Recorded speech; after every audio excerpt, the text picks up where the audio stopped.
We are live. We are live on the road with Circle Leadership. We're not in the headquarters today. We're actually out in Victoria Park in Perth, West Australia. We're out here. You might hear a bit of road noise, people coming by. We're out in front of a couple of gyms, a coffee shop.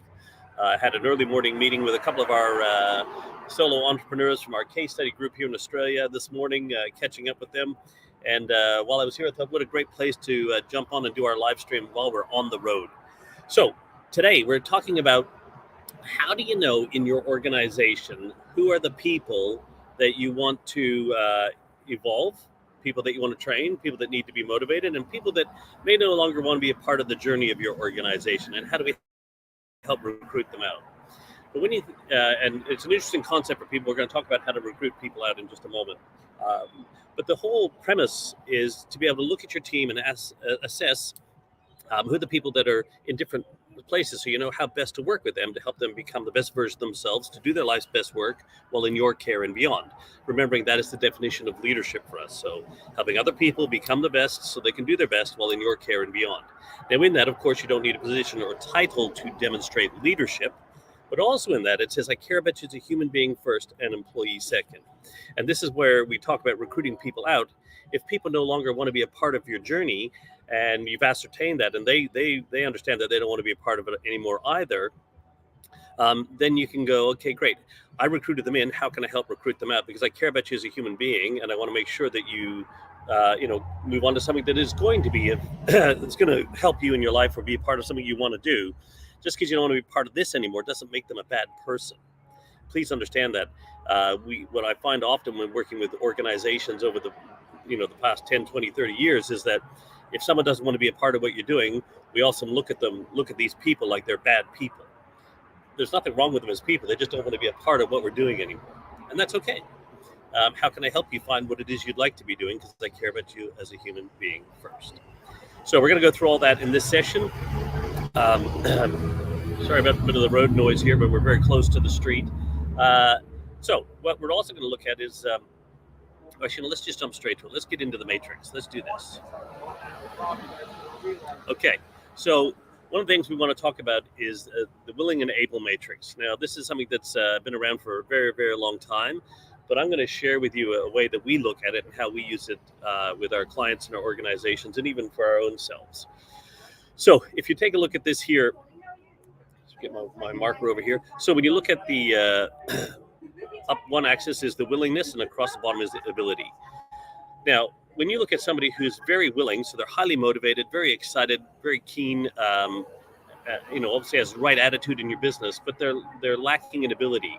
What that person then needs from you is training. Those are the people that we need to train. Okay? So they have all the attitude, they just need some of the skill. Now, you find people who have tremendous amount of ability, but their attitude's a little bit off. They're not as willing as you would like them to be. Now, what we need to do with those people is we need to actually find a way to what motivates them, because they're lacking a bit of motivation. Okay? Now, if you have somebody who's highly willing and highly able, well, those people, it's kind of like what I like to say, love those people. And how do you keep them evolving? We want to help those people to continue to evolve, right? That's where we want to get everybody. Now, when you're working on helping the people who are high in ability but low in willingness and trying to find what motivates them to get them excited about it, the whole point is to move them into that quadrant there in terms of moving them into the evolution quadrant. Now, also from someone who's highly willing, once you've trained them and you've increased their abilities, of course, that moves them into that quadrant too.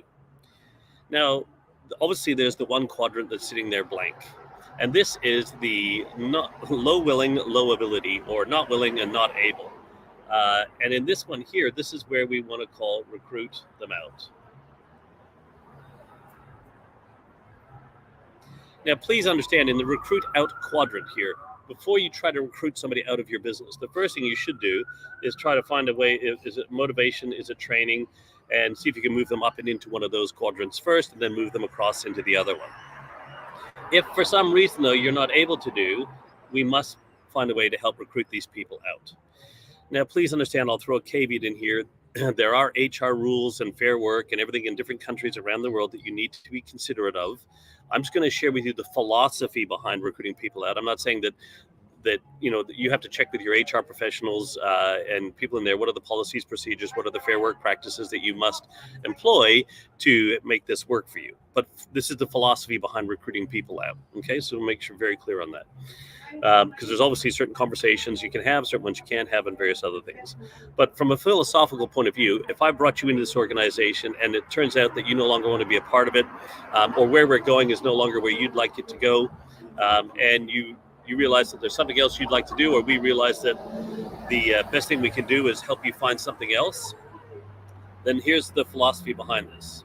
Okay, so first thing you need to understand is when they're in this quadrant down here, question I ask myself first and foremost is, have I set this person up for failure and they're failing? Because if so, it's on me. Or have I set them up for success and they're choosing to fail? Well, then it's on them, right? So how can I work with them to get to the stage where we can help them find what it is that will bring them joy? And I've done this in other organizations in the past. It's getting noisy around here. I've done this with other organizations in the past that I've led. And here's how we do it. If I draw a line here and go, okay, I would sit down with the person and say, if we've both agreed that this is no longer where they want to be, and this is, that we'd like to help them find something that they would find greater joy in and being a part of. If some loud people, I was having a good morning. If you maintain, this is the performance line, all right? So if you maintain this level of performance here, this is great. If you maintain this level of performance, whatever we agree that to be, above the line, if you anything there, what I will do is I will give you time off to go to interviews, and I will give you a good reference, because you're not a bad person. You just don't want to be a part of what we're working on anymore. So I'll give you time off to go to interviews, and I'll give you a good reference. Now below this line is because what? Let me just preface that. When you find people who are looking for jobs elsewhere, what they'll do is they'll probably take a sick day, or they'll be off business. People go, well, why would I give them time off to go to an interview? Well, if you don't give them time off to go to an interview, they're going to take time off to go to an interview. They're not going to not go to interviews. So why don't you do it in a way where you're supporting them with that, rather than just saying them chuck a sick day or whatever to not show up for the whole day and not be productive at all, not perform in any way, just so they can go to this interview, because it's going to happen. But if we can work together to help them find what it is they want, I'll give you time off to go to an interview. I'll give you a good reference. I'll do that. However, if I find out that you've lied to me and you've taken a sick day or whatever, and things like that, there will be no reference. And if the performance drops below, then we're going to have a totally different conversation.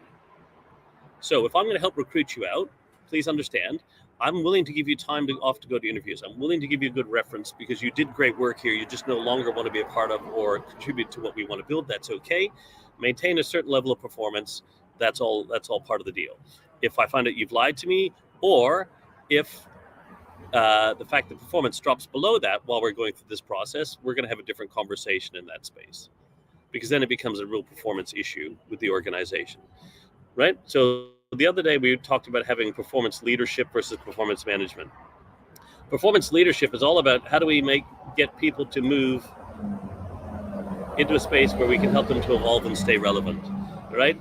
Performance management should be one of the last things that we do when everything else has been exhausted, everything like that. And we've even done this part of the process. This is, to me, where performance management lies, in this corner here. Okay? So, are you setting your people up for success and they're choosing to fail? Or are you setting them up for failure and they're failing? Well, then that's on you.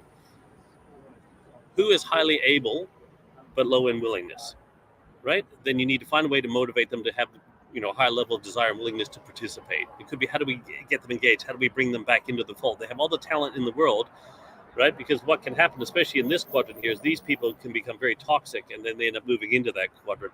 If you can't motivate, there's nothing worse than having a highly skilled person who's got a crappy attitude, all right?